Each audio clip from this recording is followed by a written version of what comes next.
네, 뉴스타트 3부로 이어가겠습니다. 먼저 중동 소식부터 살펴보겠습니다. 트럼프 대통령은 호르무즈 해협에서 유조선들이 빠져나오기 시작했다며 오늘 19일 해협이 완전히 개방될 것이라고 밝혔습니다.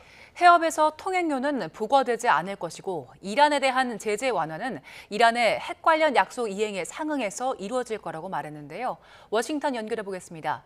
신인정 특파원, 미국과 이란이 이미 종전 양해각서에 전자서명을 했다고요?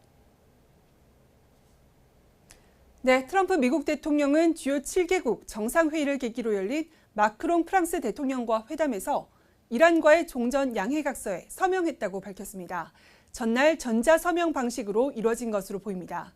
트럼프 대통령은 호르무즈 해협에서 유조선들이 빠져나오기 시작했다면서 공식 서명식이 열리는 오늘 19일 해협은 완전 개방될 거라고 말했습니다. 트럼프 대통령 발언 잠시 들어보겠습니다. I'm very happy to say it's signed, the deal's all signed, and the strait is already partially open. 호르무즈 해협 통행료와 관련해 트럼프 대통령은 약간의 논쟁이 있었다면서 통행료는 없을 것이라고 강조했습니다. 그러면서 한동안 심하게 막혀있던 석유 공급이 이제 원활해질 거라고 말했는데요. 이 발언도 들어보겠습니다. Because we have an agreement where it's going to be open, and it's toll-free. We had a little argument on that. It's toll-free. 트럼프 대통령은 이번 종전 합의의 성과 가운데 가장 중요한 건 이란이 핵무기를 갖지 못하게 되는 거라며 이란도 동의했다고 설명했습니다. 그러면서 이란에 대한 제재 완화는 이번 합의안에 포함되어 있지 않다며 이란의 고농축 우라늄 폐기 등에 상응해서 이루어질 거란 점도 확실했습니다. No, it doesn't. Well, they have to. It's really a behavioral thing. If they do what they're supposed to do, that starts taking effect.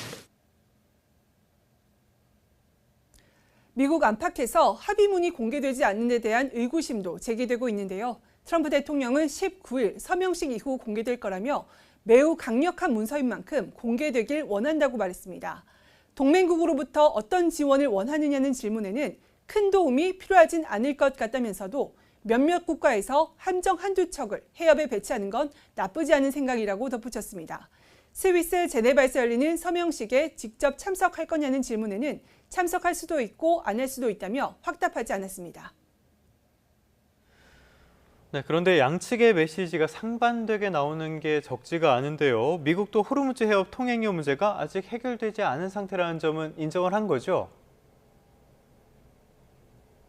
네, 제이디 벤스 미 부통령은 방송 인터뷰에서 호르무즈 해협이 장기적으로 통행료 부과 없이 개방되길 바란다며 향후 기술적 협상에서 풀어나갈 거라고 말했습니다. 양해각서에는 호르무즈 해협이 60일간 통행료 없이 개방된다고 명시돼 있어서 60일 이후에는 어떻게 할지를 두고 협상 과정에서 양측이 치열한 논쟁을 벌일 전망입니다. 벤스 부통령은 또 다른 쟁점인 동결자금 해제와 관련해선 트럼프 대통령의 원칙적인 입장과 비교해 다소 유화적인 메시지를 냈습니다. 이란의 핵 포기 이행에 상응해서 미국의 제재 완화 등 경제적 보상을 해줄 준비가 돼 있다는 점을 언급했는데요. 잠시 들어보겠습니다.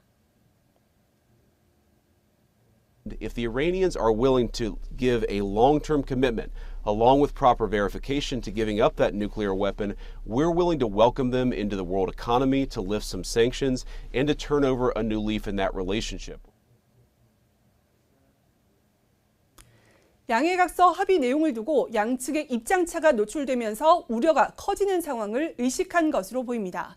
다만 미 당국자는 이스라엘의 레바논 철수는 MOU 합의 사항이 아니라고 밝혀 상황에 따라 양해각서 이행에 추가 변수로 작용할 것으로 전망됩니다. 지금까지 워싱턴에서 YTN 신윤정입니다. 네, 보신 것처럼 여러 가지 이야기들이 나오고 있는데 이란의 반응은 다릅니다. 이란은 호르무즈 해협 통행 수수료 징수권을 미국이 인정했다고 주장했습니다. 또 핵과 동결자금 해제 같은 핵심 쟁점에서 미국과 입장 차이를 보이고 있는데요. 후속 협상에서 험로가 예상됩니다. 런던에서 조수연 특파원입니다. 이란 외무부는 미국과 60일간의 후속 협상 이후 호르무즈 해협 통과 비용을 징수하겠다는 입장을 분명히 했습니다. 항해 지원과 환경 보호, 기타 서비스 비용을 충당하기 위한 거라며 통행료가 아닌 수수료라고 강조했습니다. جمهوری اسلامی ایران به عنوان دولت ساحلی به همراه عمان تدابیر لازم رو اتخاذ خواهد کرد برای اطمینان از تردد ایمن کشتی‌ها از این تنگه. 이란 반관영 파르스 통신은 소식통을 인용해 종전 양해각서에서 이란의 호르무즈 해협 통행 수수료 징수권이 인정됐다고 보도했습니다. 최종안의 호르무즈 해협의 해상 항행 서비스 관리는 이란과 오만이 결정한다는 내용이 명문화됐다며 해상 서비스란 이란의 수수료 징수 권리를 미국이 공식 인정했음을 의미한다는 겁니다. 이는 궁극적으로 통행료가 영구 면제될 것이라고 한 트럼프 대통령의 주장과 충돌하는 내용으로 유럽에서도 반대의 목소리가 나오고 있습니다. 이에 따라 통항 자유 보장을 비롯한 종전 후속 상황이 주요 7개국 정상회의에서 핵심 의제로 논의될 전망입니다. Nous allons tout faire d'abord pour que cet accord soit une réalité. Et donc pour que Hormuz puisse se rouvrir de manière pacifique et que le trafic puisse reprendre. 또 다른 쟁점인 이란의 동결자금 해제 문제를 놓고도 파열음이 감지되고 있습니다. 이란은 양해각서 서명과 동시에 동결자금 일부가 해제돼야 한다는 입장이지만 미국은 이란이 먼저 의무를 이행해야 한다고 일축했습니다. 양측은 오는 19일 스위스에서 양해각서 서명과 실무회담을 시작하기 전 이번 주 카타르 도하에서 예비 접촉하기로 했습니다. 종전 양해각서 내용이 베일에 쌓인 가운데 중대 쟁점을 두고 양측의 입장차가 불거지면서 후속 협상을 둘러싼 불확실성이 커지고 있습니다. 런던에서 YTN 조수연입니다. 이스라엘의 반응도 문제인데요. 네타냐후 총리는 아직 이란과 대리 세력과의 싸움은 끝나지 않았다고 평가했습니다. 네타냐후 총리는 총리실에서 기자회견을 열고 미국과 이스라엘의 대이란 군사 캠페인 성과를 이같이 밝혔습니다. 그러면서 합의가 있든 없든 이란은 당장 핵무기를 갖지 못할 것이라며 자신이 총리로 있는 한 그런 일은 절대 일어나지 않는다고 단언을 했습니다. 네타냐후는 특히 이란의 핵무기를 저지하기 위해서 동원할 수 있는 모든 조치를 할 것이라며 레바논 남부와 시리아, 가자 지구에서 필요한 기간만큼 완충지대에 군대를 주둔시킬 것이라고 덧붙였습니다. 에스마일 바가이 이란 외무부 대변인은 레바논에서 철군하지 않겠다는 이스라엘의 입장에 대해 레바논의 주권과 영토 보존을 존중하는 것이 미국과의 잠정 합의에 포함됐다며 비판했습니다. 또 전쟁 종식을 목표로 한 기본 합의가 이뤄졌지만 이란 정부는 여전히 미국에 대해 깊은 불신을 품고 있다고 언급했습니다. 네, 지금까지 전해드린 것처럼 미국과 이란의 종전이 정말 타결됐습니다. 그런데 이 내용을 보면 여전히 불안하고 위태로워 보이는 게 사실입니다. 오는 19일 공식적인 서명 행사를 앞두고 남은 변수들은 어떤 것이 있는지 백승훈 한국외대 중동연구소 전임 연구위원과 함께 이 이야기 나눠보도록 하겠습니다. 박사님 어서 오십시오. 네, 안녕하십니까. 자, 일단 전반적인 이 종전 협상 타결 보면서 많은 분들이 의문을 가지셨을 것 같아요. 이게 타결인지 휴전 연장인지 잘 모르겠다 이런 생각 많이 하셨을 것 같은데 박사님은 어떻게 보셨습니까? 지금 휴전이 계속 되고 있지 않으니까 그리고 계속 그 조건들이 맞지가 않고 있으니까 일단은 휴전을 하고 그 모든 협상을 그냥 이 단계로 넘기자 이렇게 하는 거 아닌가 보고 있습니다. 물론 이제 19일에 원안이 정말 어떻게 이야기가 되고 있고 양측이 어느 정도 의견 합의 그리고 그 어떤 그 개념들에 대해서 같은 이야기를 하고 있는지를 봐야지 더 확실해지긴 하겠지만 지금 여러 외신의 보도나 미국 측의 보도 그리고 이란 측에서의 보도가 상당히 모든 부분에서 지금 협상에 필요한 여러 부분, 그러니까 호르무즈 항행 문제, 그다음에 그 우라늄 농축, 그러니까 그 핵 프로그램 문제, 그다음에 그거에 연동돼서 진행될 그 동결자금 해제라든지 기금이나 이런 배상금이든 보상금이든 어떤 형태가 될지 모르겠지만 그런 투자기금 문제라든지 다 지금 양측의 그 의견차들이 첨예하게 지금 대립하고 있거든요. 그래서 지금 말씀 주신 대로 이것이 제대로 된 협상이었는지 아니면 이걸 다 그냥 모든 어려운 문제들을 그냥 다음 단계로 그냥 넘기는 그냥 하나의 단계로 지금 이렇게 하는 것인지 이런 것은 저는 이제 후자가 더 가능성이 높아 보이기는 하지만 그래도 지금 19일 원안이 나와야 정확하게 좀 네네. 판단이 될 것 같습니다. 일단 내용이 공개되지 않고 있기 때문에 판단하기가 좀 어려운 측면이 있는데요. 미국 내 언론들의 반응은 미봉책에 불과하다라는 반응이 더 압도적으로 많은 것 같습니다. 일단 지금 종전 양해각서, 트럼프 대통령과 제이디 벤스 부통령, 그리고 이란의 갈리바프 의회 의장이 다 서명을 한 것으로 알려져 있는데요. 근데 눈에 띄는 게 왜 최고 지도자가 아니라 갈리바프 의장입니까? 지금 갈리바프 의장이 원래 협상단을 꾸렸고 지금 이 서명의 수준이 갈리바프가 어떤 최고 협상가로서 사인을 하고 있기 때문에 이렇게 진행되고 있다고 보시면 될 것 같습니다. 근데 트럼프 대통령은 항상 이런 것들이 있으면 자기의 성과로 치적으로 하기를 좋아하시는 분이기 때문에 이번에도 원래는 만약에 협상이 진행됐다고 한다면 벤스, 위트코프, 그다음에 쿠시너가 대표단이고 갈리바프, 아락시 외교부 이란 외교부 장관 이렇게 해서 협상이 진행돼야 되는 부분인데 지금 뭐 갑자기 이제 트럼프 대통령이 직접 서명도 할 수 있다, 가서 할 수 있다 이렇게 얘기가 나오고 있죠. 근데 이게 이상한 것이 아니라 이게 오히려 미국 측의 움직임이 조금 그 기존의 것과 좀 다른 거지. 원래 이런 것들은 그 미국의 그 2015년, 15년에 진행됐던 그 포괄적 핵 합의에서도 지금 모스타바의 아버지죠. 그 알리 카메네이가 사인한 것은 아니거든요. 그때는 이제 뭐 EU3 뭐 P5 플러스 1이라고 해서 유럽 국가들과 그 중국 같이 유럽 국가들과 미국이 같이 들어와서 했던 협상 안에서도 그때도 그 카메네이가 사인하지는 않았습니다. 그래서 오히려 지금 트럼프 대통령이 사인하겠다라고 이렇게 얘기하는 것이 지금 어떻게 보면은 조금 그 트럼프 대통령이 직접 와서 하고 싶은 지적화하고 싶어하는 그런 것들이 묻어나면서 지금 벌어지고 있는 일 아닌가 그렇게 보고 있습니다. 알겠습니다. 본인의 80 생일에도 이런 축하포를 자축할 정도니까요. 본인이 나서고 싶은 마음은 충분히 알겠는데 일단 19일 서명식 예정이 돼 있는 상태고요. 그런데 앞서도 박사님들이 말씀을 해주셨지만은 세부 내용에 있어서는 지금 뭐 구체적으로 의견이 통합된 게 없는 것 같아요. 당장은 호르무즈 해협에 대해서 미국은 조건 없는 전면 개방이다. 이란은 미국이 징수권을 인정을 한 것이다. 이렇게 이야기를 하고 있거든요. 이 부분에서 합의가 가능할까요?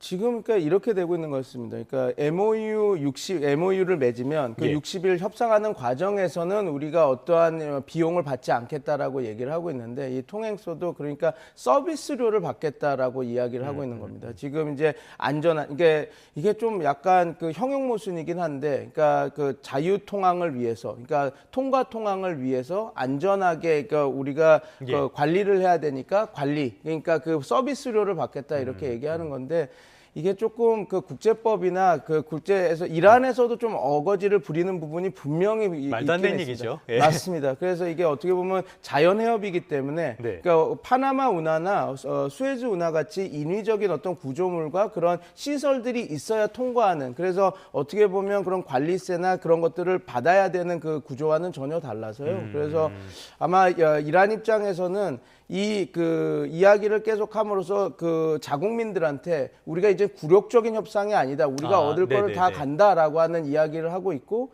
또 저는 진짜로 이게 통행료를 받을 수 있을 거라고 이란도 그 생각하고 있지는 않다고 봅니다. 왜냐하면 국제사회에서도 강력하게 반대를 하고 있고 지금 중국도 강력하게 반대를 하고 있거든요. 그리고 왕이 부장과 아락치 외교부상이 만났을 때도 그런 부분은 어느 정도 합의가 있었을 거라고 봅니다. 왜냐하면 그 왕이 그 중국 그 외교부장도 이란이 핵무기를 안 갖는 건 너무 우리가 감사할 일이고 그렇지만 우리는 적극적으로 이란의 핵 주권, 그러니까 지금 농축 우라늄 프로그램을 자기네들이 유지하겠다라는 건 적극 지원하겠다라고 얘기했거든요. 그러면서도 거기서 나오진 않았지만 그 다음에 그 중국과 중국과 미중 정상회담했을 때도 호르무즈 통행료 관련해서는 우리도 적극 미국과 함께한다라고 얘기했기 때문에 이란 입장에서도 이거를 저는 이렇게 보고 있습니다. 이게 관리세를 확실히 받을 거라는 생각보다는 내부적인 정치 메시지 그리고 또 한번 이런 것도 있죠. 관리권이라고 한 걸 얘기를 함으로써 지금 양측 미국과 이란이 신뢰가 구축돼 있지 않은 상태거든요. 그래서 언제든 미국도 이제 60일 협상 안에서 자기네들이 약속했던 그 경제 유인을 주지 않고 그럴 수가 있으니까 그럴 때 좀 한 발을 호르무즈 해협의 관리권이라고 하는 거라도 얹혀놔야 우리가 미국이 어겼기 때문에 다시 봉쇄에 들어간다. 아니면 우리가 여기에 그 좀 안전 이런 무사통항이 아닌 안전통항으로 바꿔서 우리가 관리한다 이렇게 해야지 레버러지 협상력이 있기 때문에 그런 네네. 여러 가지 사전 것들을 바라보고 지금 그런 포석들을 두는 것이라고 저는 그렇게 보고 있습니다. 포석과 내부 정치용 맞습니다. 두 가지. 자, 근데 이란이 말씀하신 것처럼 중국도 반대하는데 이란이 우리는 할 거야 이렇게 하기는 어렵겠지요, 그거는. 네, 맞습니다. 알겠습니다. 그래서 이 부분도 지켜봐야 될 것 같고요. 이거보다 더 핵심적인 문제라면 역시 핵 문제가 있을 것 같은데요. 간밤에 트럼프 대통령은 이런 이야기를 했습니다. 이란이 핵무기를 갖지 않을 것이다 라고 이야기를 했는데 이게 말이 또 조금 묘한 것 같아요. 이건 어떻게 봐야 됩니까? 그러니까 지금 핵무기를 갖지 않겠다. 핵무기라고 하는 용어 자체도 양측이 지금 통일이 안 된 것 같습니다. 무슨 말이냐면 이란 입장은 우리는 핵무기를 가지려고 한 적이 없다. 계속 네. 얘기를 하고 전쟁 개시 전부터 그렇게 얘기를 했고 중국 왕이 외교부장을 만났을 때도 우리는 핵무기를 가질 생각이 없다라고 해서 왕이 외교부장이 되게 높게 평가한다고 얘기를 했거든요. 그러니까 네네. 핵무기 자체를 안 갖는다라고 하는 것은 이란도 지금도 서명할 수 있는 예. 부분이 있고 미국도 할 수 있는데 근데 미국에서 나오는 얘기는 핵무기를 갈 수 있는 경로까지 우리가 다 포기한다라는 얘기 좀 약간 좀 다른 이야기도 섞고 있거든요. 그러니까 이쪽은 핵무기고 이쪽은 핵물질도 안 된다 이 얘기인 겁니까? 맞습니다. 그래서 예. 그 핵물질인데 결국은 농축우라늄을 할 수 없다라는 그런 프로그램을 할 수 없다라는 거거든요. 그런데 이게 뭐가 문제냐면 국제법상 그리고 그 비확산 방지 조약상 네. 이미 다 해도 그건 그 농축우라늄 프로그램 자체는 그 한 국가 자치권을 가진 한 국가가 자기네들이 행사할 수 있는 네네. 주권입니다. 그러니까 예. 핵주권이거든요. 예. 그렇기 때문에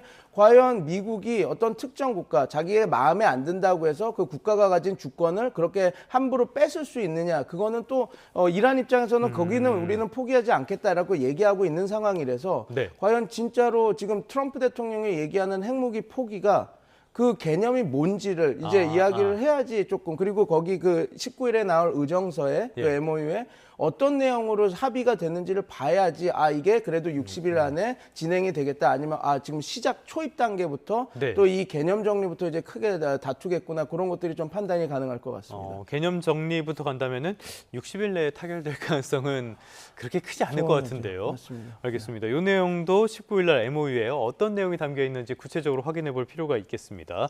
자, 이런 상황에서 정말 큰 변수가 하나 남아 있다면은 이스라엘 변수가 아닐까 싶어요. 지금 극우 장관들은 이 합의에 따를 수 없다라는 이야기까지 하고 있고요. 네타냐후 총리는 레바논에서 물러나지 않겠다라는 이야기까지 했습니다. 이란 여기에 대해서 반발하고 있고요. 이스라엘이 여전히 불씨라고 볼 수 있는 겁니까? 당연히 지금 불씨인데 저는 이렇게 생각합니다. 네. 지금 그 MOU가 체결되는 그 상황 그리고 그 후속 협상 60일까지는 그래도 이스라엘도 미국의 눈치를 많이 볼 수밖에 없는 상황입니다. 그러니까 네. 지금 어찌됐건 이란도 레바논에서 나가라라고 얘기하는 것이 아니라 그 어떠한 적대 행위도 멈추라고 이렇게 좀 이야기를 하지 않았습니까? 그 네. 말은 그 레바논 남부에 리타니강 남부에 그 이스라엘 그 지상군이 그 진출한 거에 대해서는 이란 측 이란도 이거를 빼내라 그래야지 우리가 휴전하겠다 이게 안 된다는 걸 이미 파악한 것 같습니다. 예. 그래서 지금 뭐 당연히 이스라엘 쪽에서도 강력하게 이번 협상에 대해서 이거는 우리가 이란에게 지는 거다 이렇게 얘기를 하고 있지만 지금 미국 트럼프 대통령이 확실히 다음 단계로 넘어가고 이 어찌됐건 휴전을 하고 협상 단계로 넘어가려고 하는 그 상황 그리고 60일 협상을 하려고 하는 그 상황에서는 이스라엘 입장도 상당히 조금 조심할 것으로 좀 보입니다. 그리고 만약에 트럼프 대통령과 미국이 강력하게 그 네네. 이스라엘에 대해서 제재를 가하고 제재를 하지는 않겠지만 뭐 미국의 지원이라든지 이런 것들에 네. 대해서 오바마 행정부 시절처럼 이렇게 좀 대립각을 세우면서 하게 되면 이스라엘 입장도 마냥 그 미국을 무시하면서 군사작전을 하기에는 정치적 부담이 크기 때문에 네네. 아마 이 MOU 협상이 어느 정도 진행될 때까지는 이스라엘도 상당히 좀 이 협상판을 네. 어깃장을 놓고 싶긴 하겠지만 그렇게 쉽게 움직이기에는 좀 어려울 것이다. 저는 그렇게 보고 있습니다. 이스라엘이 자제력을 발휘할 수 있을 것인가 이 부분도 지켜봐야 될 것 같은데요. 자, 여러 가지 변수들, 여러 가지 내용들을 봤을 때 19일 서명식 이거 자체가 잘 될까 의구심이 드는 측면들이 있어요. 일단 서명식은 문제없이 열릴 수 있을까요? 저는 서명식은 잘 열릴 것이라고 예. 봅니다. 왜냐하면 트럼프 대통령도 연다고 얘기를 했고, 그다음에 이란 측에서도 최고 안보 의회에서 우리가 뭐 언론 보도에서 많이 얘기했지만 졸가르드라고 가장 강력하게 지금 미국과의 항쟁을 계속 해야 된다라고 했던 네. 그 의장이 주재하는 최고 안보 회의에서도 이번 협상은 그러니까 MOU 체결은 이렇게 진행하자고 얘기가 나온 상태이기 때문에, 그리고 이미 전자 서명은 됐다고 이렇게 이야기하고 있고 네. 공식 서명이 된 거기 때문에 이게 근데 좀 제가 여태까지 이 연구를 하면서 가장 웃긴 상황입니다. 종전 협상도 아니고 종전 협상을 진행하기 위한 MOU지 않습니까? 그래서 예. 그 MOU까지는 충분히, 왜냐하면 정치적 부담이 그렇게 높은 것은 아니기 네네. 때문에 타결될 가능성이 높다. 그런데 양해각서라는 게 맞습니다. 그 법적 구속력도 그렇죠. 없기 때문에 그렇습니다. 예. 그리고 근데 지금 그래서 저는 이번 협상에서 지금 이게 첨예하게 지금 대립하고 있는 의제들이 있는데 과연 그것들이 다 디테일하게 좀 정리가 될까? 저는 그거보다는 되게 양측이 서로 내가 승리했다라고 네. 주장할 수 있는 그 그레이 에리아, 회색 지대가 있게 그냥 좀 좀 융통성 있게, 아니면 조금 그 해석의 폭이 좀 크게 이렇게 양의각서가 나오지 않을까 싶어서요. 그런 양의각서라면 충분히 양측해서 네네. 뭐 지금 뭐 어떻게 보면 상대방을 욕할 수 있는 그 근거도 마련할 수 있으니까 그 지금 정도는. 서명이 되지 않을까, 네. 저는 그렇게 보고 있습니다. 자, 말씀하신 것처럼 서로 승리했다고 이야기를 하지만 대체적인 평가는 둘 다 졌다라는 평가가 나오는 것 같아요. 네. 미국에 대해서는 이미 앞서서 얘기를 했는데 오바마 때 핵 합의보다 오히려 더 후퇴할 가능성이 큰 것 같고요. 이란은 어떻습니까? 이란 내부가 이번 사태에 거치면서 강경파 득세를 했다. 여러 가지 평가가 나오는 것 같은데요. 이란도 어떻게 보면 이제 저 같은 학자로서 이렇게 중립적으로 보는 학자로서는 이란도 지금 상황은 좋지는 않죠. 왜냐하면 작년 12월 1월 때를 봤을 때는 이란도 변화를 해야 되는 상황에 봉착했습니다. 경제 위기가 너무 컸기 때문에. 그러나 이번 그 미국과 이란의 전쟁을 통해서 뭐 하메네이는 더 젊은 하메네이로 바뀌었고요. 그러니까 그리고 그 모스타바 하메네이로 바뀌었고, 지금 이란의 그 영향력을 행사할 수 있는 그런 지도부에는 강경파들로 이렇게 자리를 잡았습니다. 그래서 그냥 지금 이란 내 수뇌부, 그리고 지금 이란의 기득권이라고 할 수 있는 혁명수비대 그 성직자그룹, 그다음에 대부호 상인들, 이런 측면에서 봤을 때는 오히려 이 상황이 아주 나쁘다고 평가하지는 않을 것 같습니다. 왜냐하면 자기네들의 그 권력이나 그런 그것을 안정화시켰으니까요. 그러나 이제 그 말씀 주신 대로 지금 그 이란 입장에서는 경제적인 것이나 이런 모든 것들이 생산시설이 다 타격을 받아서 되게 힘들게 지금 그 이끌고 가고 있는 상황이라서, 지금 언론 보도에서처럼 이란 그 국가 차원에서 보면 나름 이 협상이 지금 이 상황이 뭐 그렇게 승리가 아니라, 어떻게 보면 이란 국민들 입장에서 봤을 때는 조금 정말 원하는 개혁이나 변화를 할 수 없는 그런 상황에서 안 좋은 상황이고, 그다음에 말씀해 주신 대로 미국 상황은 트럼프 대통령은 오바마의 그 포괄적 핵 합의가 나쁜 합의였기 때문에 우리가 바꾸기 위해서 전쟁했다 그러는데, 그 과연 이게 그 오바마 그 핵 합의보다 더 좋은 결과들을 갖고 올 수 있을지는 좀 더 지켜봐야 될 것 같아요. 그리고 지금 부정적으로 지금 평가하는 그 언론들이 더 미국 내에서도 많다고 지금 말씀해 주신 대로 그렇게 상황이다 보시면 될 것 같습니다. 알겠습니다. 양쪽 모두에 많은 과제가 오히려 던져진 것 같은데요. 일단은 19일까지 상황을 지켜보도록 하겠습니다. 지금까지 백승훈 한국외국어대학교 중동연구소 전임 연구위원과 함께했습니다. 오늘 말씀 고맙습니다. 감사합니다.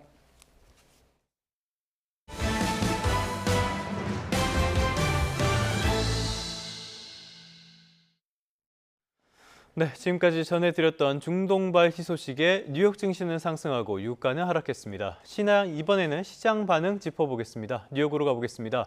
이승윤 특파원, 뉴욕 증시가 종전 소식을 환영하는 분위기네요. 네, 그렇습니다. 우량주 30개로 구성된 다우존스 30 산업평균 지수는 전장보다 0.92% 오르며 사상 최고치를 경신했습니다. 대형주 위주의 S&P 500 지수도 1.66%, 기술주 중심의 나스닥 종합지수는 3.07% 급등했습니다. 국제유가 기준인 8월 인도분 브렌트유 선물 종가는 배럴당 83.2달러로 전 거래일보다 4.9% 하락했습니다. 뉴욕 유가의 기준점인 7월 인도분 미국 서부 텍사스산 원유 선물 종가는 배럴당 80.75달러로 4.8% 하락했습니다. 이로써 두 유가 모두 3개월 만에 최저로 떨어졌는데요. 경제 전문가의 얘기를 들어보시죠. The market clearly has been, trading on that information, since the beginning of this.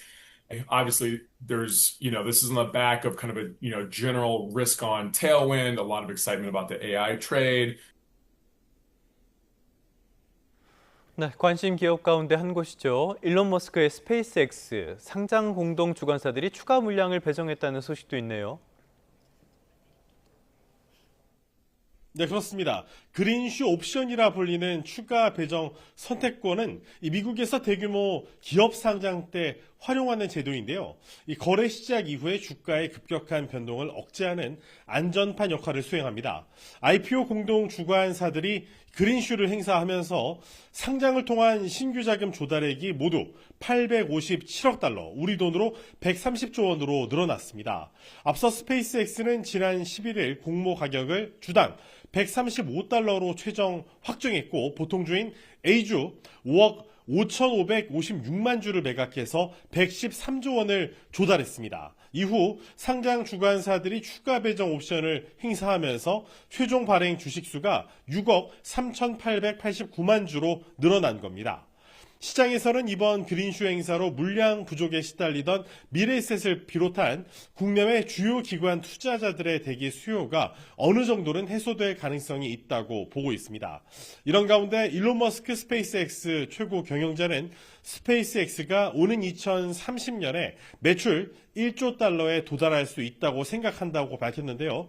또 2031년에 매출이 1조 달러에 미치지 못한다면 놀랄 것이라고도 말했습니다. 스페이스X의 지난해 매출은 아직 186억 7천만 달러인데요. 머스크가 제시한 4년 뒤의 매출과는 큰 격차를 보이고 있습니다. 다만 지수 편입은 스페이스X의 호재로 꼽힙니다. 스페이스X는 오는 26일 파이낸셜 타임스 스탁 익스체인지 FTSE 러셀에 29일에는 모건 스탠리 캐피탈 인터내셔널 MSCI 지수에 편입될 전망입니다.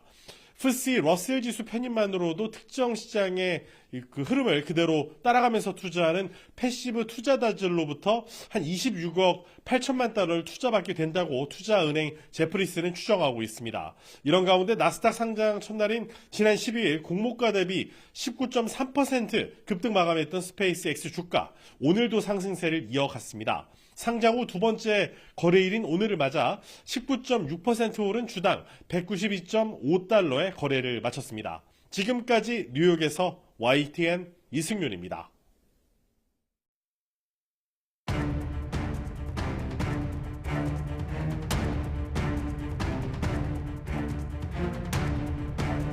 석 달 넘게 세계 경제를 발목 잡던 이란 전쟁이 끝나자 코스피는 개장과 동시에 치솟았습니다. 4.95%의 상승 출발에 장 초반 한때 8,600을 돌파했습니다.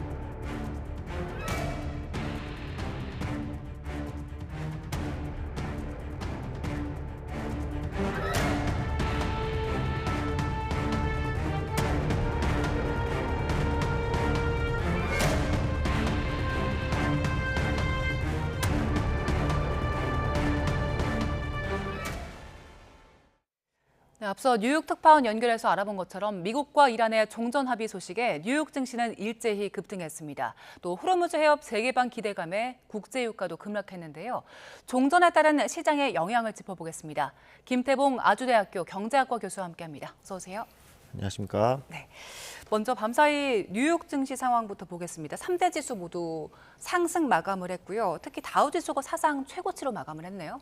네, 그런 것 같습니다. 이제 미국 이란의 종전 협상으로 인해서 그동안 이제 억눌려 왔던 그런 불확실성이 좀 해소가 되면서 그리고 특히 또 AI 반도체 중심의 어떤 그 투자가 다시 이제 집중이 되면서 이제 지수가 오른 것으로 보입니다. 당분간은 이제 증시를 좀 상향해서 전망하는 목소리들이 나오던데 교수님께서는 어떻게 보세요? 근데 이제 이번 주에는 이제 오늘 같은 경우는 일본 중앙은행의 기준금리 결정이 있고요. 또 이제 내일 새벽에는 미국 연준의 이제 금리 발표가 있을 예정입니다. 네. 그래서 이 통화 정책의 어떤 방향성, 긴축으로의 어떤 전환의 가능성에 대해서 약간의 이제 경계감이 있기 때문에 그런 것을 좀 예의주시해야 되지 않을까 싶습니다. 예, 여전히 변수가 남아있는 상황이기 때문에 이제 거시적인 변수들을 좀 봐야 될 것 같고 국제 유가도 100달러 선 넘어섰었는데 빠르게 진정이 되는 모습인데 지금 국제 유가 상황 어떻습니까? 네, 이게 뭐 전쟁 때는 이제 뭐 110달러까지 넘어갔다가 이제는 좀 안정이 돼서 이제 80달러대 초반 뭐 브렌트유나 뭐 텍사스산이나 뭐 좀 가격이 조금 차이는 있습니다만 80달러 초반대로 이제 안정세를 이제 찾아가는 모양새인데요. 이제 시장에서는 과연 이 원유 가격이 앞으로 어떻게 갈 것인가에 대한 이제 전망을 놓고 봤을 때 전쟁 이전에 사실은 이제 원유 가격이 한 60달러대였거든요. 그 전으로 돌아갈 것인가라고 물어보면 사실은 그럴 가능성은 굉장히 높지는 않다, 낮다라고 이제 전망을 하고 있습니다. 어쨌든 이제 전쟁의 여파로 인해서 다행히 조금 이제 안정세로 접어들긴 했지만 원유 가격이 좀 높게 유지될 것이다. 그 이유는 이제 뭐 호르무즈 해협이 이제 개방이 되면서 다시 이제 공급의 이제 차질은 덜 빚겠지만 사실 전쟁으로 인해서 생산 시설들이 많은 타격을 받았거든요. 그거를 이제 복구해서 다시 이전만큼의 생산량을 이제 다시 회복하는 데는 1년 이상의 시간이 걸린다는 예상이 있습니다. 그래서 이제 높게 유지가 될 것이고 또 다른 한편으로는 이제 수요 측면도 한번 생각을 해봐야 되는데요. 지금 잘 아시다시피 이제 AI 산업에 의한 어떤 수요들이 굉장히 원자재 수요가 굉장히 높아지고 있는 상황입니다. 이제 데이터 센터를 건립해야 되고 뭐 여러 가지 이제 수요들이 있을 텐데 그런 수요에 의해서 이제 이 상방 압력을 주는 그런 것도 있기 때문에 60달러로 돌아가긴 좀 어렵지 않을까 뭐 이런 예상은 이제 조심스럽게 해봅니다. 네, 해협이 열리긴 했지만 실제 공급망이 복구되는 건 또 다른 이야기니까 전쟁 전으로 돌아가면 시간이 좀 걸리는 것 같은데 문제는 우리나라입니다. 우리나라는 일단 지금까지는 한 2,000원대 육박 아니면 넘어가는 곳들도 많은 상황인데 우리나라 그 국제 유가와 별개로 우리나라가 좀 안정세를 찾는 시점은 언제쯤으로 보세요? 우리나라도 상당 시간이 소요가 될 것 같습니다. 그동안 이제 정부가 최고 가격제로 이 가격을 굉장히 억눌러 왔었거든요. 이게 이제 3월 13일 중순쯤이었죠. 그때 이제 최고 가격제를 이제 발표를 하고, 그거는 이제 3개월 정도의 어떤 기간을 두고 이제 추후 이제 가격을 보면서 뭐 연장할지 말지를 결정하겠다 했었고, 이제 그것이 이제 연장을 해야 될지 말지 결정해야 되는 시점이 왔습니다. 그래서 근데 그동안 이제 최고 가격제라는 거는 사실 시장에 그냥 놔뒀으면은 올라갔을 가격을 억누른 상태이지 않습니까? 이거는 이제 그때 당시는 우리가 좋았지만 결국 우리가 경제학적 관점에서 보면은 언젠가는 우리가 다시 이 대가를 지불해야 되는 것이 있고 앞으로 향후 우리가 시간을 두고 시차를 두고 이제 지불해야 되는데 그것이 가격이 떨어지지 않은 채 계속 지속적으로 높은 가격을 우리가 감당하면서 대가를 지불하게 되는 형태가 되지 않을까 이렇게 예상은 됩니다. 그 18일에 정부가 석유 최고 가격제 이제 또 고시를 하게 되는데 이거 만약에 풀게 되면 그동안 억눌러왔던 가격이 다시 반영될 수도 있습니까? 네, 그렇다고 이제 정부가 지난달에 사실은 좀 예상을 했었고요. 그래서 이거를 즉시 풀 수는 없다. 근데 이게 종료에 대한 요건이 사실은 아마 90달러대에 뭐 안착이 되면 뭐 이런 조건이었던 것 같아요. 예, 국제 유가가 지금 현재 이제 80달러대로 이제 안정을 찾았지만 이제 그 요건에 보면 안착이라는 말이 있기 때문에 이거는 상당 기간 앞으로도 향후에 안정될 것이다라는 시그널을 우리가 확실하게 받으면이라는 뜻이거든요.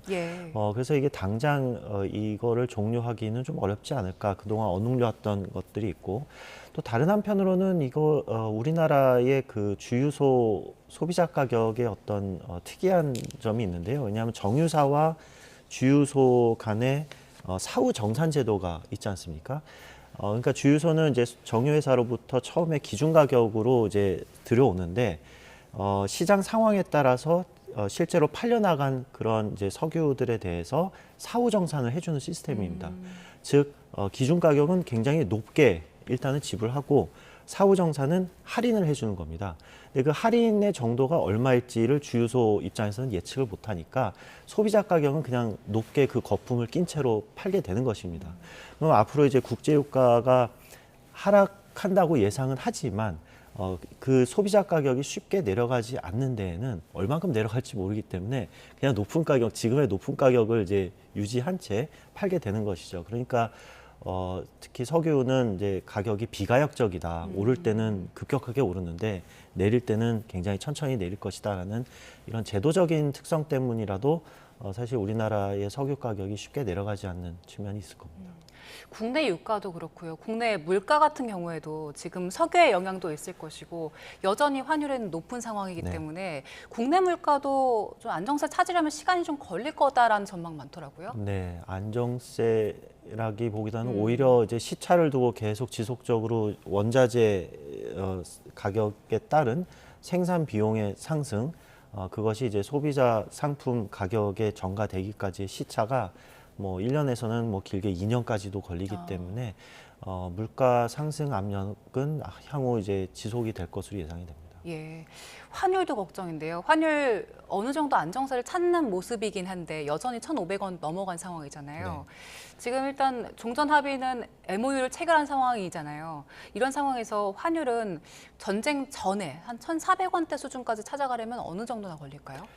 뭐 지금 종전 합의가 또 어느 정도 되는 모양새라고 이제 들었습니다만 뭐 이것이 완전히 확정이 돼서 실제 구체적으로 평화의 그 수준으로까지 가기는 좀 시간이 걸릴 것 같고 그런 불확실성이 완전히 제거가 된다면 뭐 1,400원대로 다시 복귀는 하겠습니다만 근데 사실 우리가 좀 5년 전, 6년 전을 생각을 해보면 우리 환율이 사실 1,100원 또 1,090원대였던 적도 있습니다. 굉장히 낮았던 적이 있는데 지금의 1,500원대 또는 1,400원대라는 게 사실은 전쟁 이외에도 다른 요인 때문에 많이 상승을 했거든요.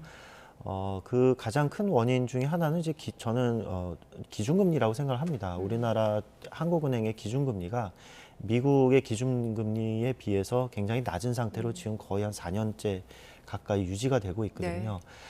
이런 측면이 사실은 환율을 굉장히 높게 지속적으로 상승시키는 요인이라고 저는 지속적으로 얘기를 해왔었는데 이번 신현성 신임 총재님은 이제 그런 이제 주장에 대해서 좀 공감을 하시는 것 같아요. 그래서 기준금리 앞으로 한국은행 기준금리 결정에 있어서 환율의 어떤 압력, 상승 압력이나 이 높은 수준이 좀 영향을 미치지 않을까 조심스럽게 예측을 해볼 수 있겠습니다. 우리나라에서는 말씀하신 그 신현송 총재가 금리 인상 시사한 상황이고 지금 관심은 미국인데 FOMC 이틀 뒤에 열리나요? 네, 그렇습니다. 그때 열렸을 때 러시가 이번에 책 퇴위 주재할 때 금리 인상해야 되는 압박들이 많았는데 이제 해협도 개방이 됐고 종전 합의도 이뤄지면서 인상에 대한 부담은 좀 덜었을 것 같아요. 어떻습니까? 네, 뭐 인상에 대한 부담은 조금 이제 덜은 상황이긴 하죠. 하지만 여전히 지난 이제 그 FOMC에 대비를 해보면 미국 연준이 이제 금리를 이제 뭐 인하를 뭐 한두 번 하겠다라는 이제 의견이 있었는데 그런 인하의 횟수가 좀 축소될 가능성도 있고요. 아니면 그냥 동결이 될 수도 있고 뭐 최악의 상황은 여전히 또 인상에 대한 이제 가능성도 이제 열어둬야 될 것 같습니다. 이제 다만 케빈 워시가 이제 그 연준 의장이 되고 이제 처음 이제 FOMC를 개최하고 이제 발표하는 것이라 이분의 어떤 매파적인 성향이 얼만큼 될지 또 미국의 중앙 정부 특히 트럼프 대통령으로부터 얼마나 독립적으로 연준의 통화 정책을 이제 운영할지에 대한 이제 첫 이제 데뷔 무대이기 때문에 약간 시장에서는 뭐 기대감과 또 여러 가지 경계감과 이런 것들이 이제 있는 상황인 것 같습니다. 우리 증시 얘기도 좀 해볼게요. 어제 종전 MOU 합의 소식에 일단 악재는 털어냈다 하는 기대감이 있던 것 같습니다. 8,500피 탈환을 했고요. 특히 눈에 띄었던 게 외국인들이 순 매수를 했고 그걸 또 개인들은 파는 쪽으로 바뀌었더라고요. 그 흐름은 어떻게 보셨어요? 뭐 지난 뭐 몇십일간 외국인들이 지속적으로 순매도였지 않습니까? 예. 근데 제가 뭐 지난 뉴스에 나와서도 말씀드렸던 것 같은데 외국인들이 사실 그렇게 판다고 해서 자본을 완전히 우리나라에서 빼서 이제 나가는 모습은 아니었고 뭔가 리밸런싱을 한다거나 또 다시 기회를 엿본다거나 하는 이제 가능성에 대해서 이제 말씀을 드린 적이 있었는데 뭐 아니나 다를까 그런 뭐 전쟁, 협상 타결 이런 거에 대한 불확실성 제거로 인해서 다시 이제 매수세로 돌아선 것으로 이제 평가를 해볼 수가 있겠습니다. 그러면 앞으로 추세적으로 순매수로 돌아설 가능성도 있다고 보시나요? 뭐 당분간 다시 순매수세로 특별히 다른 충격이 있지 않은 한, 다만 이제 그거는 좀 유의 있게 봐야 될 것 같습니다. 그 일본 중앙은행의 이제 기준금리 오늘 결정과 FOMC의 이제 통화 정책에 따라서 또 국제 금융시장은 굉장히 요동을 칠 가능성이 있거든요. 이제 굉장히 매파적인 긴축적인 어떤 신호가 나온다 싶으면 사실은 좀 또 단기적으로는 좀 빠질 우려는 있고요. 근데 다만 어쨌든 전쟁 이 불확실성이 좀 해소가 된 측면이 있어서 조금은 뭐 그거보다는 좀 긍정적인 영향을 주지 않을까 뭐 이런 기대도 해봅니다. 네. 그리고 그동안 그 우리 코스피 시장 상승을 했지만 그 안에서 오르는 종목만 오른다 이런 쏠림 현상에 대한 지적들이 있었는데 어제 흐름은 보니까 그래도 한 73% 넘게 다 같이 상승을 했더라고요. 이건 왜 그런 겁니까?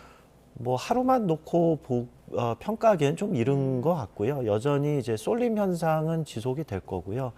근데 최근에 이제 그런 주식 시장에서 여러 뭐 전문가들 얘기하는 거를 들어보면 작년 뭐 또는 올해 초보다 주식 시장이 이제 점점 어려워진다. 그러니까 작년이나 올해 초만 해도 아무거나 사도 그냥 오르던 시장이었는데 점점 이제 옥석 가리기가 이제 될 것 같고요. 결국은 금융시장은 항상 뭐 실제 산업에 있어서 어떤 부가가치를 생산하거나 뭐 이런 것들의 다양성이 존재하지만 금융시장은 언제나 항상 1등만 찾아가기 때문에 쏠림 현상은 당연히 발생할 수밖에 없습니다. 그래서 이제 이번 다음 주기의 이 사이클은 아마도 그런 산업별 옥석 가리기 또 주도주 중심의 어떤 증시 흐름 이런 것들이 되지 않을까 이렇게 예측을 해봅니다. 일단 우리가 가장 큰 악재, 전쟁이란 악재는 털어낸 상황인데 앞으로도 변동성은 심할 거다라는 전망이 많더라고요. 그건 왜 그렇습니까? 뭐 이제 통화 정책 말씀드린 것도 있고요. 특히 이제 결국 이제 통화 정책은 물가와 경기의 어떤 뭐 종속 변수이기도 하죠. 뭐 정책적인 어떤 의지 재량도 들어가긴 하지만 그런 것들이 결국 국제 금융시장의 자본의 흐름을 계속 지속적으로 이제 변동을 시키는 요인이 될 거고요. 이제 우리나라 같은 경우는 이제 한국은행의 그 기준금리 결정에 굉장히 많은 이제 부담이 가 있는 상황입니다. 일단 기본적으로 우리나라 기준금리가 국내에서 볼 때는 고금리라고 좀 생각을 하지만 국제 금융시장에서 보면 한국 금리가 너무 낮은 상태거든요. 그것이 결국 이제 환율 상승이라는 것으로 이제 압박을 주고 있고 그런 걸 이제 해소하기 위한 또 다른 어떤 요인들로 인해서 우리나라 금융시장에 또 경색이 될 수 있는 그런 가능성도 우리가 미리 대비를 해야 되지 않을까 이런 생각이 듭니다. 네, 미국과 이란의 종전 MOU 합의 소식이 우리 경제에 미친 영향들 다양하게 짚어봤습니다. 지금까지 김태봉 아주대학교 경제학과 교수와 함께했습니다. 고맙습니다. 감사합니다.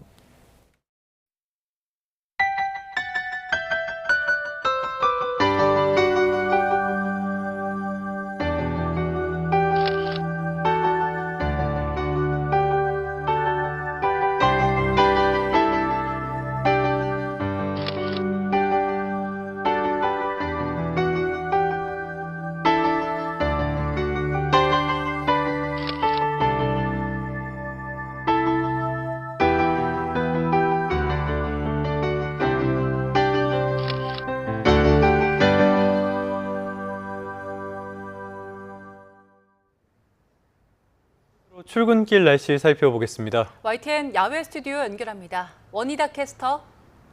네, 원희다입니다. 네, 어제 낮 동안에는 정말 덥더라고요. 오늘은 그런데 더 덥다고요? 네, 그렇습니다. 오늘은 이번 여름더위가 최고조에 달하겠습니다. 우선 아침에도 서울은 21도 안팎에서 시작했고요. 한낮에는 33도까지 올라 하루 만에 올해 최고 기온을 갈아치울 것으로 보입니다. 네, 그럼 한여름 같은 더위는 언제까지 이어집니까? 네, 보통 이맘때 서울 낮 기온이 28도 정도인데요. 중기예보에 따르면 주말과 휴일까지도 30도를 웃돌 것으로 보입니다. 계속해서 더위 대비를 잘 해주시기 바랍니다. 그럼 자세한 전국 날씨 살펴보도록 하겠습니다. 오늘 고기압의 가장자리에 들면서 전국 하늘에 구름만 다소 지나겠습니다. 다만 자외선이 매우 강해지겠고요. 경기 북동부와 강원 중북부, 호남 일부 지역에는 오후 한때 5에서 20mm의 소나기가 지나겠습니다. 또 제주도는 흐린 가운데 기압골의 영향으로 강풍을 동반한 비가 조금 내리겠습니다. 오전 8시를 향해 가는 지금 현재 서울 기온은 22.6도, 전주와 창원 21도 안팎을 보이고 있습니다. 한낮에는 예년 기온은 2도에서 5도가량 웃돌며 뜨거운 날씨가 예상되는데요. 서울 33도, 광주와 대전 32도까지 크게 오를 전망입니다. 한여름 같은 날씨에 온열 질환 위험도 커졌습니다. 어린이나 노약자, 야외에서 작업하시는 분들은 한낮 무리한 야외 활동을 자제하시는 게 좋겠습니다. 지금까지 YTN 원희다입니다. 네, 6월 16일 YTN 뉴스타트 모두 마무리하겠습니다. 잠시 뒤 뉴스업이 이어집니다. 시청해주신 여러분 고맙습니다.